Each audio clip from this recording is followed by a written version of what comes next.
ದೇವರು ಪ್ರೀತಿಸುವ ಪ್ರಿಯರೇ, ಜೀವವಾಕ್ಯ ಕಾರ್ಯಕ್ರಮಕ್ಕೆ ಸ್ವಾಗತ ಬಯಸ್ತಿದ್ದೇವೆ. ಬನ್ನಿರಿ, ಇಂದು ಬಹಳ ಪ್ರಾಮುಖ್ಯವಾದಂಥ ಒಂದು ವಿಷಯ ಮಾತನಾಡಬೇಕಂತ ನಾನು ಇಷ್ಟಪಟ್ಟಿದ್ದೇನೆ.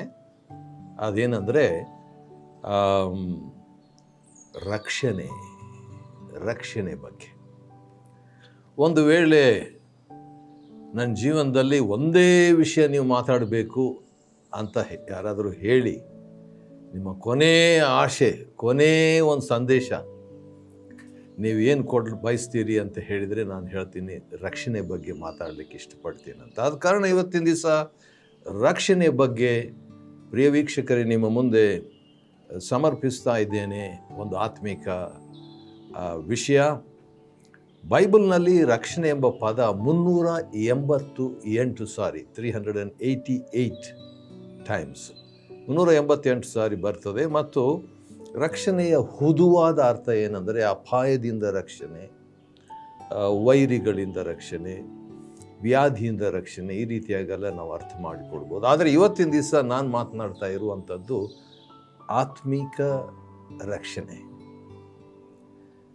ಆತ್ಮಿಕ ರಕ್ಷಣೆ ಅಂದರೆ ಏನು ಅಂತ ಹೇಳ್ಬಿಟ್ಟು ಒಂದು 7 ವಿಷಯ ನಿಮ್ಮ ಮುಂದೆ ಇಡ್ತೀನಿ ನೋಡ್ರಿ. ಗ್ರೀಕ ಪದದಲ್ಲಿ ಸೊಟೀರಿಯಾ ಎಂಬ ಪದ ಬಳಸಲಾಗಿದೆ. ಅದರ ಅರ್ಥ ಏನಂದರೆ ಬಿಡುಗಡೆ ಆಗೋದು. ರಕ್ಷಣೆ ಅಂದರೆ ಬಿಡುಗಡೆ ಆಗುವುದು. ರಕ್ಷಣೆ ಅಂದರೆ ತಪ್ಪಿಸಿಕೊಳ್ಳುವುದು. ರಕ್ಷಣೆ ಅಂತ ಹೇಳಿದರೆ ಕಾಪಾಡುವುದು ಅಥವಾ ಕಾಪಾಡಲ್ಪಡುವುದು. ಇದು ರಕ್ಷಣೆ ಹುದುವಾಗಿ. ಆದರೆ ಆತ್ಮಿಕ ರಕ್ಷಣೆ ಏನೆಂಬುದಾಗಿ 7 ವಿಷಯಗಳು ನಿಮ್ಮ ಮುಂದೆ ಇಡ್ತೀನಿ ನೋಡ್ರಿ. ಮೊಟ್ಟ ಮೊದಲನೇದಾಗಿ ನಮ್ಮ ಪಾಪದಿಂದ ರಕ್ಷಣೆ. ಯೇಸು ಎಂಬ ಪದ, ಯೇಸು ಎಂಬ ಹೆಸರು ಇಡಲಾಯಿತು. ಯೇಸು ಎಂಬ ಪದದ ಅರ್ಥ ಏನೆಂದರೆ ಆತನೇ ತನ್ನ ಜನರ ಪಾಪಗಳಿಂದ ಬಿಡಿಸಿ ಕಾಯುವನು. ನೋಡಿ, ಮತ್ತಾಯ 1:21 ಆ ರೀತಿಯಾಗಿ ಹೇಳಲಾಗಿದೆ. ಎರಡನೇದಾಗಿ ರಕ್ಷಣೆ, ಆತ್ಮಿಕ ರಕ್ಷಣೆ ಎರಡನೇ ಅರ್ಥ ಏನೆಂದರೆ ದೇವರ ಕೋಪದಿಂದ ರಕ್ಷಣೆ. ಮೊದಲನೇದು ಪಾಪದಿಂದ ರಕ್ಷಣೆ, ನಾವು ಮಾಡಿದ ಪಾಪಗಳಿಂದ ರಕ್ಷಣೆ. ಎರಡನೇದು ದೇವರ ಕೋಪದಿಂದ ರಕ್ಷಣೆ.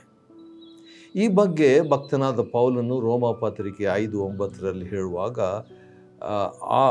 ಆತನ ಮೂಲಕ ಬರುವ ಕೋಪಕ್ಕೆ ತಪ್ಪಿಸಿಕೊಳ್ಳುವುದು, ಅದರ ಬಗ್ಗೆ ಮಾತಾಡ್ತಾನೆ. ಆದ ಕಾರಣ ದೇವರ ನ್ಯಾಯವಾದ ಕೋಪಕ್ಕೆ ದೇವರಿಗೆ ತಿರುಗಿ ಬಿದ್ದಂಥವರು ಒಳಗಾಗಿರುವಾಗ ಅದರಿಂದ ರಕ್ಷಣೆ, ದೇವರ ಕೋಪದಿಂದ ರಕ್ಷಣೆ.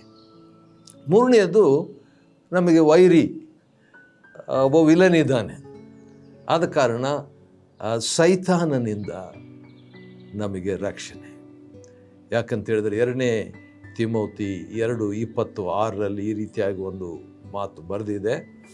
ಸೈತಾನನ ಉರುಳಿಗೆ ಬಿದ್ದವರಾದ ಕೆಲವರು ಒಂದು ವೇಳೆ ತಪ್ಪಿಸಿಕೊಂಡು, ನೋಡ್ರಿ ಆ ಪದ ಬಂತು ನೋಡ್ರಿ, ರಕ್ಷಣೆ ಅಂದರೆ ತಪ್ಪಿಸಿಕೊಳ್ಳುವುದು ಅಥವಾ ಬಿಡುಗಡೆ ಆಗುವುದು, ಕಾಪಾಡಲ್ಪಡುವುದು ಅಂತ ಹೇಳ್ಬಿಟ್ರು. ಇದನ್ನು 2 ತಿಮೋತಿ 2:26 ಮಾತು ಬರೆದಿದೆ. ಸೈತಾನನಿಂದ ರಕ್ಷಣೆ. ಮೊದಲನೇದು ಪಾಪದಿಂದ ರಕ್ಷಣೆ, ಮತ್ತಾಯ 1:21. ಎರಡನೇದು ದೇವರ ಕೋಪದಿಂದ ರಕ್ಷಣೆ, ರೋಮ 5:9. ಇದೆಲ್ಲ ಆಧಾರ ವಚನಗಳು. ಸೈತಾನನಿಂದ ರಕ್ಷಣೆ. 4ನೇದು ಆತ್ಮಿಕ ಮರಣದಿಂದ ರಕ್ಷಣೆ.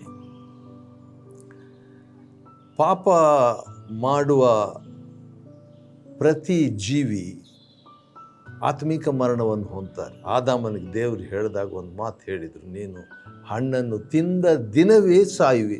ಆದರೆ ಸಾಯಲಿಲ್ಲ, ಅವನು ಬದುಕಿದ್ದ, ಆದರೆ ಆತ್ಮಿಕವಾಗಿ ಸತ್ತಿದ್ದ. ಆದ ಕಾರಣ ರಕ್ಷಣೆ ನಮಗೆ ಯಾವುದರಿಂದ ಬೇಕು ಅಂದರೆ ಆತ್ಮಿಕ ಮರಣದಿಂದ ಬೇಕು. ಈ ಬಗ್ಗೆ ಯೇಸು ಸ್ವಾಮಿ ಕೂಡ ಯೋಹಾನ 5:24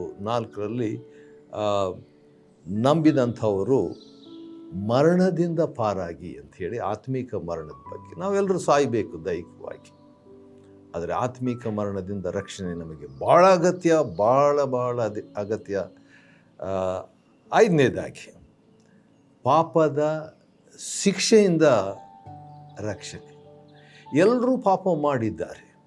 ಪಾಪೋಹಂ ಪಾಪ ಕರ್ಮಹಂ ಪಾಪಾತ್ಮಃ ಪಾಪ ಸಂಭವ ತ್ರಾಹಿಮಾಂ ಕೃಪಯಾ ದೇವ ಶರಣಗತಿ ವತ್ಸಲ ಅಂತೇಳಿ ಒಬ್ಬ ಭಕ್ತನು ಹೇಳಿರಲಾಗಿ, ನಾನು ಪಾಪಿ, ನನ್ನ ಆತ್ಮ ಪಾಪದಲ್ಲಿದೆ, ಆದ ಕಾರಣ ನನಗೆ ಒಂದು ರಕ್ಷಣೆ ಕೊಡು ದೇವರೇ ಎಂಬ ಒಳ್ಳೆಯ ಪ್ರಾರ್ಥನೆ ಮಾಡಿರುವಾಗ ಪಾಪದ ಸರಿ ಕ್ಷಮಾಪಣೆ ಆಗಿದೆ, ಆದರೆ ಶಿಕ್ಷೆ ಆಗಲೇಬೇಕಲ್ಲ. ಆ ಶಿಕ್ಷೆಯಿಂದ ಕೂಡ ದೇವರು ನಮ್ಮನ್ನು ರಕ್ಷಿಸ್ತಾರೆ, ಪಾಪದ ಶಿಕ್ಷೆಯಿಂದ. ಈ ಬಗ್ಗೆ ಯೋಹಾನ 8:11 ವಚನದಲ್ಲಿ ಭಾಳ ಚೆನ್ನಾಗಿದೆ. ಒಬ್ಬ ಮಹಿಳೆ ಪಾಪ ಮಾಡಿ ಕೆಲವರು ಹಿಡ್ಕೊಂಡು ಬರ್ತಾರೆ. ನಮ್ಮ ಧರ್ಮಶಾಸ್ತ್ರದ ಬಗ್ಗೆ ಈಕೆಗೆ ಕಲ್ಲೆಸೆದು ಕೊಲ್ಲಬೇಕು, ನೀನೇನು ಹೇಳ್ತೀಯ ಅಂತ ಯೇಸು ಸ್ವಾಮಿ ಕೇಳಿದಾಗ, ನಿಮ್ಮಲ್ಲಿ ಪಾಪ ಇಲ್ಲದಂಥವರು ಆಕೆಗೆ ಕಲ್ಲೆಸೆದು ಕೊಲ್ಲಬಹುದು ಅಂತ ಹೇಳಿ ಅನಂತರ ಎಲ್ಲರೂ ಹೊರಟು ಹೋಗ್ತಾರೆ. ಯೇಸು ಸ್ವಾಮಿ ಆಕೆ ಹತ್ರ ಮಾತಾಡಿಬಿಟ್ಟು, ನಾನು ನಿನಗೆ ಶಿಕ್ಷೆ ವಿಧಿಸೋದಿಲ್ಲ ಅಮ್ಮ, ಹೋಗು, ಇನ್ನು ಮೇಲೆ ಪಾಪ ಮಾಡಬೇಡ ಅಂತ ಹೇಳಿಬಿಟ್ಟು ಕಳಿಸ್ತಾರೆ. ಯೋಹಾನ 8:11 ಈ ಸುಂದರ ಮಾತಿದೆ. ಆರನೇದಾಗಿ ನಿತ್ಯ ನರಕದಿಂದ ರಕ್ಷಣೆ. ನಾವೇನು ನೋಡ್ತಿದ್ದೇವೆ ಅಂತ ಹೇಳಿದ್ರೆ, ರಕ್ಷಣೆ ಅಂದರೆ ಏನು ಅಂತ ಹೇಳ್ಬಿಟ್ಟು ಸಪ್ತ ವಿಷಯಗಳನ್ನು ನಾವು ನೋಡ್ತಾ ಇದ್ದೇವೆ. ಪಾಪದಿಂದ ರಕ್ಷಣೆ, ದೇವರ ಕೋಪದಿಂದ ರಕ್ಷಣೆ, ಸೈತಾನ್ನಿಂದ ರಕ್ಷಣೆ, ಆತ್ಮಿಕ ಮರಣದಿಂದ ರಕ್ಷಣೆ, ಪಾಪದ ಶಿಕ್ಷೆಯಿಂದ ರಕ್ಷಣೆ. ಅಷ್ಟೇ ಅಲ್ಲ, ನಿತ್ಯ ನರಕದಿಂದ ರಕ್ಷಣೆ. ಈ ಬಗ್ಗೆ ಯೂದ ಎಂಬ ಭಕ್ತನು 1ನೇ ಅಧ್ಯಾಯದ ತನ್ನ ಗ್ರಂಥದಲ್ಲಿ 23ನೇ ವಚನದಲ್ಲಿ ಅವರನ್ನು ಬೆಂಕಿಯ ಬಾಯೊಳಗಿಂದ ಎಳೆದು ರಕ್ಷಿಸಿರಿ ಎಂಬ ಹಿತೋಪದೇಶ ಹೇಳ್ತಿದ್ದಾನೆ. ತುರ್ತು ಮಾತನ್ನು ಹೇಳ್ತಿದ್ದಾನೆ. ಬೆಂಕಿಯ ಬಾಯಿಯೊಳಗಿಂದ, ನಿತ್ಯ ಬೆಂಕಿಯಿಂದ ಅಂದರೆ ನರಕದಿಂದ ಅಂತ ಹೇಳ್ಬಿಟ್ಟು, ನಿತ್ಯ ನರಕದಿಂದ ರಕ್ಷಣೆ. ನಾವು ನರಕ ಪಾತ್ರರು, ನಾನು ನರಕ ಪಾತ್ರ, ನಾವೆಲ್ಲರೂ ಪಾಪ ಮಾಡಿ ನರಕ ಪಾತ್ರರು. ಆದರೆ ರಕ್ಷಣೆ ಎಂಬ ಶುಭವಾರ್ತೆ ರಕ್ಷಕನ ಮೂಲ ದೊರೆಯುತ್ತದೆ. ಆದ ಕಾರಣ ನಿತ್ಯ ನರಕದಿಂದ ನಮಗೆ ರಕ್ಷಣೆ ಉಂಟು. ಕೊನೆಯದಾಗಿ 7ನೇದಾಗಿ ನ್ಯಾಯ ತೀರ್ಪಿನಿಂದ ರಕ್ಷಣೆ. ರಕ್ಷಣೆ ಅಂದರೆ ಏನು ಅಂತ ನಾವು ನೋಡ್ತಾ ಇರುವಾಗ, ನ್ಯಾಯ ತೀರ್ಪಿನಿಂದ ರಕ್ಷಣೆ. ಯಾಕಂದರೆ ಯೇಸು ಸ್ವಾಮಿ ಒಂದು ಮಾತು ಹೇಳಿದ್ದಾರೆ. ಯೋಹಾನ 3:17 ವಚನದಲ್ಲಿ, ಲೋಕಕ್ಕೆ ರಕ್ಷಣೆಯಾಗಬೇಕೆಂದೇ ನಾನು ಬಂದದ್ದು ಹೊರತು ನ್ಯಾಯ ತೀರ್ಪು ಮಾಡುವುದಕ್ಕಾಗಿ ನನ್ನನ್ನು ತಂದೆ ದೇವರು ಕಳಿಸಲಿಲ್ಲ ಎಂಬ ಅಮೂಲ್ಯ ಉತ್ಕೃಷ್ಟವಾದಂಥ ಆತ್ಮೀಕವಾದಂಥ ಮಾತುಗಳನ್ನು ಹೇಳ್ತಾರೆ. ವಾವ್, ಎಷ್ಟು ಚೆನ್ನಾಗಿದೆ ಅಲ್ವಾ? ಏನು, ಯೇಸು ಸ್ವಾಮಿ ಬಂದದ್ದು ನಮಗೆ ರಕ್ಷಣೆ ಆಗಬೇಕು, ಆತ್ಮೀಕ ರಕ್ಷಣೆ ಆಗಬೇಕೆಂಬ ಉದ್ದೇಶದಿಂದ ಬಂದರು, ನ್ಯಾಯ ತೀರ್ಪು ಮಾಡುವುದಕ್ಕಲ್ಲ. ಸರಿ, ಹಾಗಾದರೆ ರಕ್ಷಣೆ ಅಂದರೆ ಏನಂತ 7 ವಿಷಯಗಳನ್ನು ನಾವು ನೋಡಿಕೊಂಡಿದ್ವಿ. ನಮ್ಮ ಪಾಪದಿಂದ ರಕ್ಷಣೆ, ದೇವರ ಕೋಪದಿಂದ ರಕ್ಷಣೆ, ಸೈತಾನನಿಂದ ರಕ್ಷಣೆ, ಆತ್ಮೀಕ ಮರಣದಿಂದ ರಕ್ಷಣೆ, ಪಾಪದ ಶಿಕ್ಷೆಯಿಂದ ರಕ್ಷಣೆ, ನಿತ್ಯ ನರಕದಿಂದ ರಕ್ಷಣೆ. ಅಷ್ಟೇ ಅಲ್ಲ, ನ್ಯಾಯ ತೀರ್ಪಿನಿಂದ ರಕ್ಷಣೆ.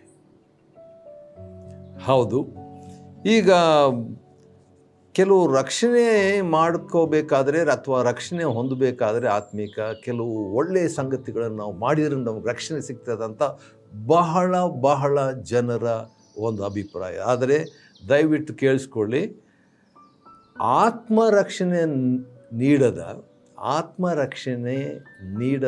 7 ಒಳ್ಳೆಯ ಸಂಗತಿಗಳನ್ನು ನಿಮ್ಗೆ ಹೇಳ್ತೀನಿ ನೋಡ್ರಿ. ಅಂದರೆ ಈ ಒಳ್ಳೆಯ ಸಂಗತಿಗಳನ್ನು ಮಾಡಿದರೂ ರಕ್ಷಣೆ ಸಿಗಲ್ಲ ಅಂತ ಅರ್ಥ. ಆಶ್ಚರ್ಯ ಆಗ್ಬೋದು. ಸ್ವಲ್ಪ ಸಹಕರಿಸಿರಿ, ಕೇಳಿಸ್ಕೊಡ್ರಿ. ಏನು ವಿಷಯ? ಆತ್ಮರಕ್ಷಣೆ ನೀಡದ 7 ಒಳ್ಳೆಯ ಸಂಗತಿಗಳು. ನಾನು ಇದನ್ನು ಕೋಲಾರ್ನಲ್ಲಿದ್ದಾಗ ಒಂದು ಪ್ರಿಂಟಿಂಗ್ ಪ್ರೆಸ್ಸು ನಾನು ನಡೆಸ್ತಾ ಇದ್ದೆ. ಆವಾಗ ಸುಮಾರು 20-30 ವರ್ಷಗಳ ಹಿಂದೆ. ಆವಾಗ 101 ಬೈಬಲ್ ಅಧ್ಯಯನಗಳು ಅಂತ ಹೇಳ್ಬಿಟ್ಟು ಈ ಪುಸ್ತಕವನ್ನು ಪ್ರಿಂಟ್ ಮಾಡಿದೆ. ಗ್ರಂಥಕರ್ತರು ಇ ಡಿ ಚಲುದೊರೆ ಅಂತ ಹೇಳ್ಬಿಟ್ಟು ಇಲ್ಲಿ ಬರೆಯಲಾಗಿದೆ.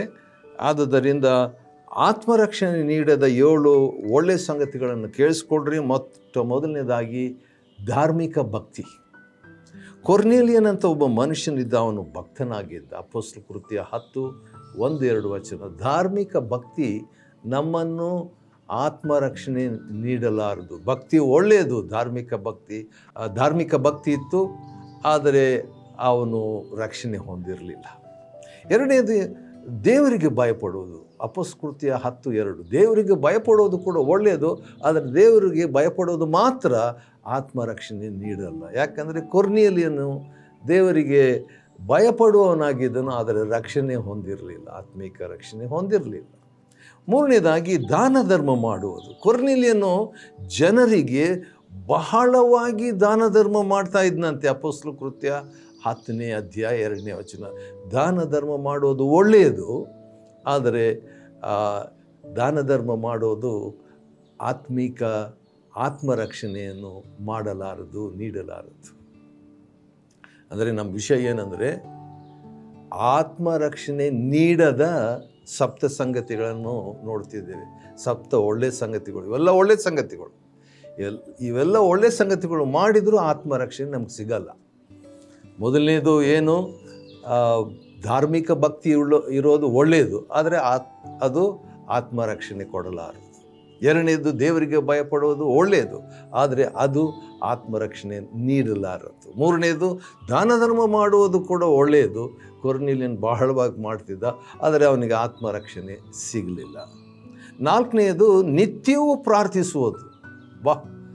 ಭಾಳ ಚೆನ್ನಾಗಿ ಒಳ್ಳೆಯದು ರೀ, ನಿತ್ಯವೂ ಪ್ರಾರ್ಥಿಸುವುದು. ಯಾಕಂದರೆ ಅವನು ಅಪೊಸ್ತಲ ಕೃತ್ಯ 10:2 ಅವನು ನಿತ್ಯವೂ ಪ್ರಾರ್ಥನೆ ಮಾಡ್ತಾ ಇದ್ದನಂತೆ. ನಿತ್ಯವೂ ಪ್ರಾರ್ಥನೆ ಮಾಡೋದು ಒಳ್ಳೆಯದು, ಆದರೆ ಅದಷ್ಟೇ ನಮಗೆ ಆತ್ಮರಕ್ಷಣೆ ನೀಡೋದಿಲ್ಲ ರೀ. ನಾಲ್ಕನೇದಾಗಿ ನಿತ್ಯವೂ ಪ್ರಾರ್ಥಿಸುವುದು. ಐದನೇದಾಗಿ ದರ್ಶನ ಕಾಣೋದು. ಆತ್ಮಿಕ ದರ್ಶನ. ಅವನಿಗೆ ಒಂದು ದರ್ಶನ ಉಂಟಾಯ್ತಂತ್ರಿ. ಒಬ್ಬ ದೇವದೂತನೇ ಅವನ ಬಳಿಗೆ ಬಂದಂಥ ಒಂದು ದರ್ಶನ ಎಷ್ಟು ಚೆನ್ನಾಗಿತ್ತಲ್ವ, ಅಪೊಸ್ತಲ ಕೃತ್ಯ 10:3. ಆದರೆ ದೇವ ದರ್ಶನ ಕಾಣೋದು ಒಳ್ಳೆಯದು, ದರ್ಶನ ಹೊಂದುವುದು ಒಳ್ಳೆಯದು, ದಿವ್ಯ ದರ್ಶನವಾಗೋದು ಒಳ್ಳೆಯದು, ಆದರೆ ದಿವ್ಯ ದರ್ಶನ ಆತ್ಮ ರಕ್ಷಣೆ ನೀಡಲಾರದು. ಯಾಕಂದರೆ ಇವನು ಆತ್ಮರಕ್ಷಣೆ ಹೊಂದದೇನೆ ಇದೆಲ್ಲ ಅವನಿಗೆ ಲಭ್ಯವಾಗಿತ್ತು. ನೀತಿವಂತರಾಗಿರುವುದು ಕೂಡ ಒಳ್ಳೆಯದೇ, ಆದರೆ ಬರೀ ನೀತಿವಂತರಾಗಿರುವುದು ಆತ್ಮರಕ್ಷಣೆಯನ್ನು ನೀಡಲಾರದು. ಆಶ್ಚರ್ಯ ಆಗ್ಬೋದಲ್ಲ ನಿಮಗೆ? ಅಪೊಸ್ತಲ ಕೃತ್ಯ 10:22 ಕೊರ್ನೇಲಿಯನ್ ಎಂಬ ಒಬ್ಬ ಶತಾಧಿಪತಿ ಇದ್ದಾನೆ, ಅವನು ನೀತಿವಂತನು. ನೋಡ್ರಿ, ಲೌಕಿಕವಾದ ನೀತಿ ನಾವು ಹೊಂದಿರ್ತೇವೆ, ಅದು ಒಳ್ಳೆಯದು, ಆದರೆ ಲೌಕಿಕವಾಗಿ ಮಾನವೀಯವಾದ ನೀತಿ ನಮಗೆ ಆತ್ಮರಕ್ಷಣೆ ನೀಡಲಾರದು. ನಮ್ಮ ಸ್ವನೀತಿ ಅದು ಹೊಲೆಯ ಬಟ್ಟೆಯಂತೆ ಅಂತ ದೇವರು ವಾಕ್ಯದಲ್ಲಿ ಬರೆಯಲಾಗಿದೆ. ಸರಿ, ಕೊನೆಯದಾಗಿ ಒಳ್ಳೆಯ ಹೆಸರನ್ನು ಪಡೆಯುವುದು ಒಳ್ಳೆಯದೇ, ಆದರೆ ಒಳ್ಳೆಯ ಹೆಸರನ್ನು ಪಡೆಯೋದು ಮಾತ್ರ ಆತ್ಮರಕ್ಷಣೆಯನ್ನು ನೀಡುವುದಿಲ್ಲ. ಅದೇ ಅಪೊಸ್ತಲ ಕೃತ್ಯ 10:22 ಓದ್ತೀನಿ, ಕೇಳಿಸ್ಕೊಳ್ರಿ. ಅವನು ಅಂದರೆ ಕೊರ್ನೇಲಿಯನ್ ಅಂತ ಒಬ್ಬ ವ್ಯಕ್ತಿ, ಅವನ ಬಗ್ಗೆ ಬಹಳಷ್ಟು ವಿಷಯಗಳು ಬರೆದಿದೆ. ಅದರಲ್ಲಿ 7 ನಾನು ಆರಿಸ್ಕೊಂಡು, ಅವನು ಭಾಳ ಒಳ್ಳೆಯವನಾಗಿದ್ದನು. ಅವನು ಮಾಡ್ತಾ ಇದ್ದಂಥ 7 ಸಂಗತಿಗಳು, ಆದರೆ ಈ ಒಳ್ಳೆಯ 7 ಸಂಗತಿಗಳನ್ನು ಮಾಡಿದರೂ ಕೂಡ ಆತ್ಮರಕ್ಷಣೆ ಹೊಂದಿರಲಿಲ್ಲ, ಅವನು ರಕ್ಷಣೆ ಹೊಂದಿರಲಿಲ್ಲ ರೀ. ಆದ್ದರಿಂದ ಅದನ್ನು ಆಧಾರವಾಗಿ ಇಟ್ಕೊಂಡು ನಾನೇನು ಹೇಳ್ತೀನಿ, ಇವೆಲ್ಲ ಒಳ್ಳೆಯದೇ, ಆದರೆ ಇದರಲ್ಲಿನೇ ನಮಗೆ ರಕ್ಷಣೆ ಸಿಗ್ತದಂತ ದಯವಿಟ್ಟು ನಾವು ತಿಳ್ಕೊಬಾರ್ದು. ಒಳ್ಳೆಯ ಹೆಸರನ್ನು ಪಡೆಯೋದು ಒಳ್ಳೆಯದೇ. ಅವನು ಯಹೂದ್ಯ ಜನರೆಲ್ಲರಿಂದ ನೋಡ್ರಿ, ಯಹೂದ್ಯ ಜನರೆಲ್ಲರಿಂದ ಒಳ್ಳೆ ಹೆಸರನ್ನು ಹೊಂದಿದವನಾಗಿದ್ದನಂತೆ. ಅಪೊಸ್ತಲ ಕೃತ್ಯ 10:22. ಹಾಗಾದರೆ ಈ 7 ಸಂಗತಿಗಳು 7 ಸಂಗತಿಗಳು ಅವನಿಗಿದ್ದರೂ, ಅವೆಲ್ಲವೂ ಅದು ಒಳ್ಳೆ ಸಂಗತಿಗಳಾಗಿದ್ದರೂ ಅವನಿಗೆ ಆತ್ಮ ರಕ್ಷಣೆ ಆಗಿರಲಿಲ್ಲ. ಯಾಕಂದರೆ ಈ ಒಳ್ಳೆಯ ಸಂಗತಿಗಳಿಂದ ಆತ್ಮರಕ್ಷಣೆ ಆಗೋದಿಲ್ಲ. ಒಳ್ಳೆಯ ಸಂಗತಿಗಳು ಒಳ್ಳೆಯದು, ಆದರೆ ಕೇವಲ ಒಳ್ಳೆಯ ಸಂಗತಿಗಳಿಂದ ಆತ್ಮರಕ್ಷಣೆ ನಮಗೆ ಸಿಗೋದಿಲ್ಲ. ಇನ್ನೊಂದು ಸಾರಿ ಅದು 7 ಸಂಗತಿಗಳು ಏನಂತ ಹೇಳ್ತೀನಿ. ಮೊಟ್ಟ ಮೊದಲನೇದು, ಆತ್ಮರಕ್ಷಣೆ ನೀಡದ 7 ಒಳ್ಳೆಯ ಸಂಗತಿಗಳನ್ನು ಮತ್ತೆ ರಿಪೀಟ್ ಮಾಡ್ತೀನಿ, ಯಾಕಂದರೆ ಇದು ಭಾಳ ಇಂಪಾರ್ಟೆಂಟ್. ಅದಕ್ಕೋಸ್ಕರವಾಗಿ ಧಾರ್ಮಿಕ ಭಕ್ತಿ ಹೊಂದಿರೋದು ಒಳ್ಳೆಯದು, ಆದರೆ ಅದು ಆತ್ಮರಕ್ಷಣೆ ನೀಡುವುದಿಲ್ಲ. ದಾನ ಧರ್ಮ ಮಾಡೋದು ಒಳ್ಳೆಯದು, ಆದರೆ ಅದು ಆತ್ಮರಕ್ಷಣೆ ನೀಡಲಾರದು. ನಿತ್ಯವೂ ಪ್ರಾರ್ಥಿಸುವುದು ಒಳ್ಳೆಯದು, ಕೊರ್ನೇಲಿಯನ ಹಾಗೆ ಮಾಡ್ತಾ ಇದ್ದ, ಆದರೆ ಅದು ಅವನಿಗೆ ಆತ್ಮರಕ್ಷಣೆ ನೀಡಲಿಲ್ಲ. ದರ್ಶನ ಕಾಣುವುದು ಒಳ್ಳೆಯದು, ಅವನಿಗೆ ದಿವ್ಯ ದರ್ಶನವಾಯಿತು, ಆದರೆ ದಿವ್ಯ ದರ್ಶನ ಆತ್ಮರಕ್ಷಣೆಯನ್ನು ಕೊಡುವುದಿಲ್ಲ. ನೀತಿವಂತನಾಗಿದ್ದನು, ನೀತಿವಂತರಾಗಿರೋದು, ಸ್ವನೀತಿಯನ್ನು ಹೊಂದಿರುವಂಥದ್ದು, ಮಾನವೀಯ ನೀತಿಯನ್ನು ಧರಿಸಿರುವಂಥದ್ದು ಒಳ್ಳೆಯದು. ಆದರೆ ಕೇವಲ ನೀತಿವಂತರಾಗಿರುವುದು ಆತ್ಮರಕ್ಷಣೆಯನ್ನು ನೀಡಲಾರದು. ಒಳ್ಳೆಯ ಹೆಸರನ್ನು ಪಡೆದಿರುವಂಥ ಬಂಗಾರದಂಥ ಮನುಷ್ಯಪ್ಪ ಇವನು, ಅಯ್ಯೋ ಇವನು ದೇವರಂಥ ಮನುಷ್ಯ ಇವನು ಅಂತ ಜನರು ಹೇಳ್ತಾರೆ. ಹೌದು, ಒಳ್ಳೆಯ ಹೆಸರು ಪಡ್ಕೊಂಡಿರುವಂಥದ್ದು ಒಳ್ಳೆಯದೇ. ಯೆಹೂದ್ಯ ಜನರೆಲ್ಲರ ಮುಂದೆ ಈ ರೋಮ ಶತಾಧಿಪತಿ ಒಳ್ಳೆಯ ಹೆಸರನ್ನು ಪಡ್ಕೊಂಡಿದ್ದ. ಆದರೆ ಈ 7 ಸಂಗತಿಗಳಿಗೂ ಒಳ್ಳೆಯ ಸಂಗತಿಗಳು ಅವನಿಗೆ ಇದ್ದರೂ ಕೂಡ ಅವನು ರಕ್ಷಣೆ ಹೊಂದಿರಲಿಲ್ಲ. ಆದ್ದರಿಂದ ಅಪೊಸ್ತಲಕೃತ್ಯ 11ನೇ ಅಧ್ಯಾಯದ 4ನೇ ವಚನದಲ್ಲಿ ದೇವದೂತನು ಕೊರ್ನೇಲಿಯನಿಗೆ ಹೇಳ್ತಾನೆ, ನೀನು ಹೋಗಪ್ಪ, ಪೇತ್ರ ಅಂತ ಒಬ್ಬ ಮನುಷ್ಯ ಇದ್ದಾನೆ, ಅವನನ್ನು ಕರೆಸ್ಕೊ ನಿಮ್ಮ ಮನೆಗೆ, ಅವನು ನಿನಗೆ ರಕ್ಷಣೆಯ ವಿಷಯವಾಗಿ ಹೇಳ್ತಾನೆ, ಆವಾಗ ನಿನಗೂ ನಿನ್ನ ಮನೆಯವರೆಲ್ಲರಿಗೂ ರಕ್ಷಣೆ ಆಗೋದು. ವಾವ್! ಅಂದರೆ ಅಷ್ಟು ತನಕ ಅವನಿಗೆ ರಕ್ಷಣೆ ಹೊಂದಿರಲಿಲ್ಲ. ಧಾರ್ಮಿಕ ಭಕ್ತಿ ಇತ್ತು, ದೇವರಿಗೆ ಭಯಪಡುವುದಿತ್ತು, ದಾನ ಧರ್ಮ ಮಾಡುವುದಿತ್ತು, ನಿತ್ಯ ಪ್ರಾರ್ಥಿಸುವುದಿತ್ತು, ದಿವ್ಯ ದರ್ಶನವಾಗಿತ್ತು, ನೀತಿವಂತನಾಗಿದ್ದ, ಒಳ್ಳೆಯ ಹೆಸರು ಜನರೆಲ್ಲರ ಮುಂದೆ, ಭಕ್ತರ ಮುಂದೆ ಪಡ್ಕೊಂಡಿದ್ದ, ಆದರೂ ಕೂಡ ರಕ್ಷಣೆ ಹೊಂದಿರಲಿಲ್ಲ. ಆದ ಕಾರಣ ಅವನಿಗೆ ದೇವದೂತನೇ ಕಾಣಿಸ್ಕೊಂಡು, ಕೊರ್ನೇಲಿಯನೇ ನೀನು ಹೋಗಪ್ಪ ಅಥವಾ ಕರೆಯಪ್ಪ ಒಬ್ಬ ಭಕ್ತನನ್ನು ಪೇತ್ರ ಅಂತ ಹೇಳ್ಬಿಟ್ಟು ಅವನು ಬಂದು ನಿನಗೆ ರಕ್ಷಣೆ ವಿಷಯವಾಗಿ ಹೇಳ್ತಾನೆ. ಆವಾಗ ನೀನು ರಕ್ಷಣೆ ಹೊಂದಿ, ನಿನ್ನ ಮನೆಯವರು ರಕ್ಷಣೆ ಹೊಂದಿಬಿಡ್ತಾರೆ. ಈ 7 ಒಳ್ಳೆಯ ಸಂಗತಿಗಳಾಗಿದ್ದರೂ ಅವನಿಗೆ ರಕ್ಷಣೆ ಆಗಿರಲಿಲ್ಲ. ಹಾಗಾದರೆ ಒಂದು ಕ್ವಶನ್, ಒಂದು ದೊಡ್ಡ ಪ್ರಶ್ನೆ ನಿಮಗೆ ಬರ್ಬೋದು. ಏನಪ್ಪ ದೊಡ್ಡ ಪ್ರಶ್ನೆ? ರಕ್ಷಣೆ ಹೊಂದುವುದು ಹೇಗೆ? ವಾವ್! ಹಾಗಾದರೆ ಅದನ್ನೇ ನಾನೀಗ ಮಾತನಾಡಲಿಕ್ಕೆ ಇಷ್ಟಪಡ್ತೇನೆ. ಸ್ವಲ್ಪ ನೀರು ಕುಡಿದು ಬಿಡ್ತೀನಿ ರೀ. ಸ್ವಲ್ಪ ರಿಲ್ಯಾಕ್ಸ್ ಮಾಡೋಣ. ಯಾಕಂತೇಳಿದರೆ ಭಾಳ ಫಾಸ್ಟಾಗಿ ರಕ್ಷಣೆಯನ್ನು ಕೊಡಲಾರದ 7 ಒಳ್ಳೆಯ ಸಂಗತಿಗಳನ್ನು ಹೇಳಿದೆ. ಈಗ ನಿಧಾನವಾಗಿ, ಪ್ರಧಾನವಾಗಿ, ಪ್ರೀತಿಯಿಂದ ರಕ್ಷಣೆ ಹೊಂದುವುದು ಹೇಗೆ ಅಂತ ಹೇಳ್ಬಿಟ್ಟು 7 ಸಂಗತಿಗಳನ್ನು ನಿಮ್ಮ ಮುಂದೆ ಇಡ್ತೇನೆ. ಈ ಮಾತುಗಳನ್ನು ದೇವರು ಹಾಗೇ ನಿಮ್ಮ ಮನಸ್ಸಿನಲ್ಲಿ ತಕ್ಕೊಂಡು, ನಿಮಗೆ ಇಂಥ ಒಂದು ಅನುಭವ ಆಗಲಿಲ್ಲ ಅಂದರೆ ಆಗುವಂತೆ ದೇವರು ಸಹಾಯ ಮಾಡಲಿ. 2 ದಿನ ಹಿಂದೆ ಗೋಕಾಕ್ ಎಂಬ ಸ್ಥಳಕ್ಕೆ ಹೋಗಿದ್ವಿ. ನಾಗ್ನೂರ್ ಎಂಬ ಸ್ಥಳಕ್ಕೆ ಸುಮಾರು 10,000 ಜನರು ಬಂದಿದ್ದರು. ಮತ್ತು ಅಲ್ಲಿ ಕೂಡ ಇದೇ ರಕ್ಷಣೆಯ ವಿಷಯವಾಗಿ ಹೇಳಲಾಯಿತು. ಹತ್ರ ಒಂದು 2,000 ಜನರು ತಮ್ಮ ಪ್ರತಿಕ್ರಿಯೆಯನ್ನು ಅವರು ನೀಡಿದರು. ರಕ್ಷಣೆ ಹೊಂದುವುದು ಹೇಗೆ? ಮೊದಲನೇದು ನಂಬುವುದರಿಂದ, 2ನೇದು ದೇವರ ವಾಕ್ಯದಿಂದ, 3ನೇದು ದೇವರ ಕೃಪೆಯಿಂದ, 4ನೇದು ಮಾನಸಾಂತರ ಪಡುವುದರಿಂದ, 5ನೇದು ಕ್ರಿಸ್ತನ ಹೆಸರಿನಿಂದ, 6ನೇದು ಅರಿಕೆ ಮಾಡುವುದರಿಂದ, 7ನೇದು ಕಡೆವರೆಗೆ ತಾಳುವುದರಿಂದ. ಒಂದೊಂದಾಗಿ ಇದನ್ನು ನಾನು ವಿವರಿಸ್ತೇನೆ. ರಕ್ಷಣೆ ಹೊಂದುವುದು ಹೇಗೆ ಅಂತ ಹೇಳ್ಬಿಟ್ಟು 7 ವಿಷಯಗಳನ್ನು ಪ್ರಿಯ ವೀಕ್ಷಕರೇ ನಿಮ್ಮ ಮುಂದೆ ಇಡಲಾಗಿದೆ. ಆದ ಕಾರಣ ಮೊಟ್ಟ ಮೊದಲನೇದಾಗಿ ನಂಬುವುದರಿಂದ. ನೋಡ್ರಿ, ನಾನು ಈ ಕುರ್ಚಿ ಮೇಲೆ ಕೂತ್ಕೊಂಡಿದ್ದೀನಿ. ಆ ಕುರ್ಚಿನ ನಾನು ನಂಬ್ತಾ ಇದ್ದೀನಿ, ನನ್ನ ತೂಕ ಅದು ಹಿಡ್ಕೊಳ್ತೈತೆ, ಅದು ತಾಳ್ಕೊಳ್ತೈತೆ, ಅದು ಹೊತ್ಕೊಳ್ತದೆ ಅಂತ ಹೇಳ್ಬಿಟ್ಟು. ಅನುದಿನದ ಜೀವನದಲ್ಲಿ ಈ ನಂಬಿಕೆ ಅನ್ನುವಂಥದ್ದು ನಮಗಿರ್ತದೆ. ಕೆಲವು ಸಾರಿ ಈ ಕಾಕ್ಸ್ಟೌನ್ನಲ್ಲಿ ಒಂದು ಅಂಡರ್ ಬ್ರಿಡ್ಜ್ ಇದೆ, ಅದರ ಕೆಳಗಿಂದ ಹೋಗ್ತಾ ಇರುವಾಗ ಮೇಲೆ ಟ್ರೈನ್ ಹೋಗ್ತಾ ಇರ್ತದೆ. ಆದರೂ ಕೂಡ ಕೆಳಗೆ ಕೆಲವು ಸಾರಿ ನಾನು ಹೋಗಿದ್ದೀನಿ, ಮೇಲೆ ಟ್ರೈನ್ ಹೋದ್ರು. ಯಾಕಂದರೆ ನನಗೆ ಆ ಒಂದು ಬ್ರಿಡ್ಜ್ ಮೇಲೆ ಆ ಸೇತುವೆ ಬಲವಾಗಿದೆ ಅಂತ ನಂಬಿಕೆ ನನಗೆ. ರೈಲು ಬೀಳಲ್ಲ ನನ್ನ ಮೇಲೆ ಅಂತ ಒಂದು ನಂಬಿಕೆ. ಸರಿ, ನಂಬುವುದರಿಂದ ಅಂದರೆ ದೇವರ ಮೇಲೆ ನಂಬುವುದರಿಂದ. ಹೌದು, ದೇವರು ಒಳ್ಳೆಯವನಂತ ನಂಬೋದು, ದೇವರು ಪವಿತ್ರನಂತ ನಂಬೋದು, ದೇವರು ಸರ್ವಶಕ್ತನಂತ ಹೇಳ್ಬೋದು, ದೇವರು ಸರ್ವಜ್ಞಾನಿ ಅಂತ ಹೇಳ್ಬಿಟ್ಟು ನಂಬೋದು, ದೇವರು ಸರ್ವವ್ಯಾಪಿ ಅಂತ ಹೇಳ್ಬೋದು. ಇದೆಲ್ಲ ಒಳ್ಳೆಯದ್ರಿ. ಆದರೆ ದೇವರನ್ನು ಯಾವ ರೀತಿಯಾಗಿ ನಂಬೋದು ಎಂಬುದು ಕೂಡ ಪ್ರಾಮುಖ್ಯ. ರೋಮ 10ನೇ ಅಧ್ಯಾಯ 9ನೇ ವಚನದಲ್ಲಿ ಹೇಗೆ ನಂಬಬೇಕಂತ ಬರೆದಿದೆ ನೋಡ್ರಿ, ಓದ್ತೇನೆ.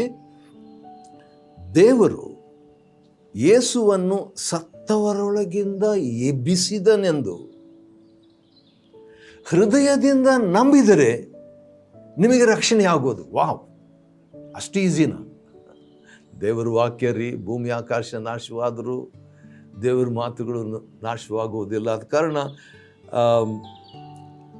ಹೇಗೆ ನಂಬೋದು? ರೋಮ 10:9ರಲ್ಲಿ ರಕ್ಷಣೆ ಹೊಂದೋದಕ್ಕೆ ಹೇಗೆ ನಂಬಬೇಕಾದ್ರೆ, ಇನ್ನೊಂದು ಸಾರಿ ಹೇಳ್ತೀನಿ, ದೇವರು ಯೇಸುವನ್ನು ಸತ್ತವರೊಳಗಿಂದ ಎಬ್ಬಿಸಿದನು 3ನೇ ದಿವಸ ಅಂತ ಹೃದಯದಿಂದ, ತಲೆಯಿಂದ ಅಲ್ಲ, ಹೃದಯದಿಂದ. ತಲೆಯಿಂದ ಕೂಡ ನಂಬೋದು, 2+2 ಅಂದರೆ 4 ತಲೆಯಿಂದ. ಆದರೆ ಹೃದಯದಿಂದ ನಂಬುವಾಗ ರಕ್ಷಣೆ ಆಗುವುದು, ಆಗಬಹುದಲ್ಲ, ಆಗುವುದು.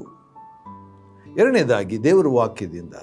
ಈ ದೇವರ ವಾಕ್ಯ, ಪವಿತ್ರ ಗ್ರಂಥಗಳು ಇದೆಯಲ್ಲ, ಅದು ಕ್ರಿಸ್ತ ಯೇಸುವಿನಲ್ಲಿಯ ನಂಬಿಕೆ ಮೂಲಕ ರಕ್ಷಣೆ ಹೊಂದಿಸುವ ಜ್ಞಾನವನ್ನು ಕೊಡ್ತದೆ. ವಾವ್, ದೇವರ ವಾಕ್ಯದಿಂದ, ಯಾವುದೇ ತತ್ವಜ್ಞಾನದಿಂದ ಅಲ್ಲ. ತತ್ವಜ್ಞಾನ ಒಳ್ಳೆಯದು, ಯಾವುದೇ ವಿದ್ಯಾಭ್ಯಾಸದಿಂದ ಅಲ್ಲ, ವಿದ್ಯಾಭ್ಯಾಸ ಒಳ್ಳೆಯದು, ಆದರೆ ದೇವರ ವಾಕ್ಯದಿಂದ ರಕ್ಷಣೆ. ಮೂರನೇದಾಗಿ ದೇವರ ಕೃಪೆಯಿಂದ. ರಕ್ಷಣೆ ಅನ್ನೋದು ನಾನೇನು ಮಾಡಿದೆ ಅದರಿಂದ ರಕ್ಷಣೆ ಅಲ್ಲ. ದೇವರು ನನಗಾಗಿ ಯೇಸು ಕ್ರಿಸ್ತನ ಮೂಲಕ ಈ ಲೋಕಕ್ಕೆ ಕಳಿಸಿ, ಆತನು ಪ್ರಜಾಪತಿರ್ ದೇವಭ್ಯಂ ಯಜ್ಞಂ ಆತ್ಮನಾಂ ಕೃತ್ವಾ ಪ್ರಾಯಶ್ಚಿತ್. ದೇವರೇ ನಮಗೋಸ್ಕರವಾಗಿ ಯಜ್ಞವಾಗಿ, ಮನುಷ್ಯನಾಗಿ ಯಜ್ಞವಾಗಿ ಪ್ರಾಯಶ್ಚಿತ್ತವನ್ನು ಮಾಡಿದನಂತ ನಂಬೋದರಿಂದ ನಮಗೆ ರಕ್ಷಣೆ ಆಗುತ್ತೆ. ಎಫೆಸ 2:8 ನಂಬಿಕೆಯ ಮೂಲಕ ಈ ರೀತಿಯಾಗಿ ನಂಬಿದ್ದೀವಿ. ಮೊದಲನೇದು, ಈಗ ದೇವರ ವಾಕ್ಯದಲ್ಲಿ ನಂಬಿದ್ವಿ. ಈಗ ಮೂರನೇದಾಗಿ ದೇವರ ಕೃಪೆಯನ್ನು ನಾವು ನಂಬುವಾಗ, ಕೃಪೆಯಿಂದ ನಂಬುವಾಗ ರಕ್ಷಣೆ ಆಗುವುದು. ರಕ್ಷಣೆ ಹೊಂದಿದ್ದೀರಿ. ನಾಲ್ಕನೇದಾಗಿ, ಮೊದಲನೇದು ನಂಬೋದರಿಂದ, ಎರಡನೇದು ದೇವರ ವಾಕ್ಯದಿಂದ, ಮೂರನೇದು ದೇವರ ಕೃಪೆಯಿಂದ, ನಾಲ್ಕನೇದು ಮಾನಸಾಂತರದಿಂದ. ಅಯ್ಯೋ, ನನ್ನ ಪಾಪಗಳು, ನಾನು ಮಾಡಿದಂಥ ಯೋಚನೆಯಲ್ಲಿ, ಬಾಯಿಂದ, ನಡೆಯಲ್ಲಿ, ನುಡಿಯಲ್ಲಿ ಮಾಡಿದಂಥ ಎಲ್ಲ ಪಾಪಗಳ ದೆಸೆಯಿಂದ ಯೇಸು ಕ್ರಿಸ್ತನು ಮರಣವನ್ನು ಹೊಂದಬೇಕಾಯ್ತಲ್ಲಪ್ಪ, ನಾನು ಮಾಡಿದ ತಪ್ಪಿನಿಂದ ದೇವರು ಶಿಕ್ಷೆ ಅನುಭವಿಸಬೇಕಾಯ್ತಲ್ಲ ಅಂತೇಳ್ಬಿಟ್ಟು ಮಾನಸಾಂತರ, ನಾನು ಮಾಡಿದ ತಪ್ಪಿಗಾಗಿ ಪಶ್ಚಾತ್ತಾಪ ಪಡುವುದರಿಂದ ರಕ್ಷಣೆ. 2 ಕೊರಿಂಥ 7ನೇ ಅಧ್ಯಾಯ 10ನೇ ವಚನದಲ್ಲಿ ದೇವರ ಚಿತ್ತಾನುಸಾರವಾಗಿರುವ ದುಃಖವು ಮಾನಸಾಂತರವನ್ನು ಉಂಟು ಮಾಡಿ ರಕ್ಷಣೆ ಕೊಡ್ತದೆ. Wow, nice. 5ನೇದಾಗಿ ಕ್ರಿಸ್ತನ ಹೆಸರಿನಿಂದ ರಕ್ಷಣೆ. ಅಪೊಸ್ತಲರ ಕೃತ್ಯ 4ನೇ ಅಧ್ಯಾಯದ 12ನೇ ವಚನದಲ್ಲಿ ಭಕ್ತನು ಪ್ರಸಂಗ ಮಾಡ್ತಾನೆ, ಸಂದೇಶ ಕೊಡ್ತಾನೆ. ಸಂದೇಶ ಕೊಡುವಾಗ ಬರಬೇಕಾದ ರಕ್ಷಣೆಯು, ರಕ್ಷಣೆ ಅಂದರೆ ಆತ್ಮಿಕ ರಕ್ಷಣೆಯು ಅಥವಾ ಆತ್ಮದ ರಕ್ಷಣೆಯು, ಬರಬೇಕಾದ ರಕ್ಷಣೆಯು ಇನ್ಯಾರಲ್ಲಿಯೂ ಸಿಕ್ಕುವುದಿಲ್ಲ. ಆ ಹೆಸರಿನಿಂದಲೇ. ಯಾವ ಹೆಸರು? ಯೇಸು. ಯೇಸು ಅಂದರೆ ಅರ್ಥ ಏನು? ತನ್ನ ಜನರ ಪಾಪಗಳಿಂದ ಬಿಡಿಸಿ ಕಾಯುವನು. ಯೇಸು ಅಂದರೆ ಸಿಂಪಲ್ ಆಗಿ ಒಂದೇ ಮಾತಿನಲ್ಲಿ ಹೇಳಬೇಕಾದ್ರೆ ಅರ್ಥ ಏನು? ರಕ್ಷಕ. ರಕ್ಷಕ. ಹಾಗಾದರೆ 5ನೇದಾಗಿ ರಕ್ಷಣೆ ಹೊಂದುವುದು ಹೇಗೆ? ಕ್ರಿಸ್ತನ ಹೆಸರಿನಲ್ಲಿ ರಕ್ಷಣೆ. 6ನೇದಾಗಿ ಅರಿಕೆ ಮಾಡುವುದರಿಂದ. ಏನಂತ ಅರಿಕೆ ಮಾಡಬೇಕು? ರೋಮ ಪತ್ರಿಕೆ 10ನೇ ಅಧ್ಯಾಯದ 9-10 ವಚನಗಳಲ್ಲಿ ನೀನು ಯೇಸುವನ್ನೇ ಕರ್ತನೆಂದು ಬಾಯಿಂದ ಅರಿಕೆ ಮಾಡಿ, ಯೇಸುವೇ ನೀನು ಬರೇ ಒಬ್ಬ ಬೋಧಕನಲ್ಲಪ್ಪ, ಯೇಸುವೇ ನೀನು ಬರೇ ಗುರು ಅಲ್ಲಪ್ಪ, ಯೇಸುವೇ ನೀನು ಕೇವಲ ಒಂದು ಮನುಷ್ಯನಲ್ಲ, ನೀನು ಕರ್ತನು, ಒಡೆಯನು, ಸೃಷ್ಟಿಕರ್ತನೆಂದು ಬಾಯಿಂದ ಅರಿಕೆ ಮಾಡಿದರೆ ನಿನಗೆ ರಕ್ಷಣೆ ಆಗುವುದು. ಗ್ಯಾರಂಟಿ. ಕೊನೆಯದಾಗಿ ಕಡೆಯವರೆಗೆ ತಾಳುವುದರಿಂದ ರಕ್ಷಣೆ. ಸುಮ್ಮನೆ ಹಾಗೆ ನಂಬಿಟ್ಟು ಹಂಗೆ ನಾವು ಮರ್ತು ಹೋಗಬಾರ್ದು. ಒಂದು ಸಾರಿ ಬೆಂಗಳೂರಿನಿಂದ ಕೋಲಾರಿಗೆ ನಾನು ಒಂದು 10,000 ರೂಪಾಯಿನೋ 40,000 ರೂಪಾಯಿನೂ ತಗೊಂಡು ಹೋಗಿದ್ದೆ. 5 ನಿಮಿಷಕ್ಕೆ ನನ್ನ ಪಾಕೆಟ್ ಮುಟ್ಟಿ ನೋಡ್ತಿದ್ದೆ ಇದೆಯಾ ದುಡ್ಡು ಅಂತ. 5 ನಿಮಿಷಕ್ಕೆ ಕೋಲಾರ ಹೋಗೋ ತನಕ ಬೆಂಗಳೂರಿನಿಂದ ಒಂದು 100 ಸಾರಿ ಮುಟ್ಟಿ ನೋಡ್ತಿದ್ರಿ ಮನೆ ತಗೋಬೇಕಂತ ಹೋದಾಗ. ಒಂದು ಆಶ್ಚರ್ಯ ತಮಾಷೆ ಏನಂದರೆ, ಆ ದುಡ್ಡು ತಗೊಂಡು ಕೊಟ್ಟುಬಿಟ್ಟ ಮೇಲೆ ಕೂಡ ಆಗಾಗ ಕೈ ಮುಟ್ಕೊಂಡು ನೋಡ್ಕೊಳ್ತಿದ್ದೆ ದುಡ್ಡಿಲ್ಲ ಅಂದರು. ಅಂದರೆ ಅಭ್ಯಾಸ ಆಗಿಬಿಟ್ಟಿತ್ತು. ಏನದು? ಕಡೆಯವರೆಗೆ ತಾಳುವುದರಿಂದ ರಕ್ಷಣೆ. ಮತ್ತಾಯ 24:13ನೇ ವಚನದ ಕಡೆಯವರೆಗೆ ತಾಳುವನು ರಕ್ಷಣೆ ಹೊಂದುವನು. ಅಮೂಲ್ಯವಾದದ್ದು ರಕ್ಷಣೆ, ಅದನ್ನು ಹೊಂದಿಕೊಳ್ತಕ್ಕದ್ದು. ಹಾಗಾಗಿ ರಕ್ಷಣೆ ಹೊಂದುವುದು ಹೇಗೆ?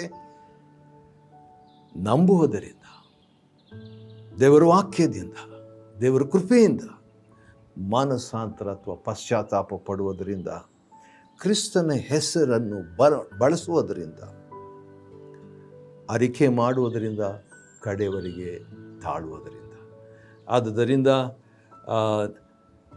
ನಾವು ರಕ್ಷಣೆ ಹೊಂದುವುದು ಹೇಗೆ ಅಂತ ಹೇಳ್ಬಿಟ್ಟು ಕೇಳಿಸ್ಕೊಂಡು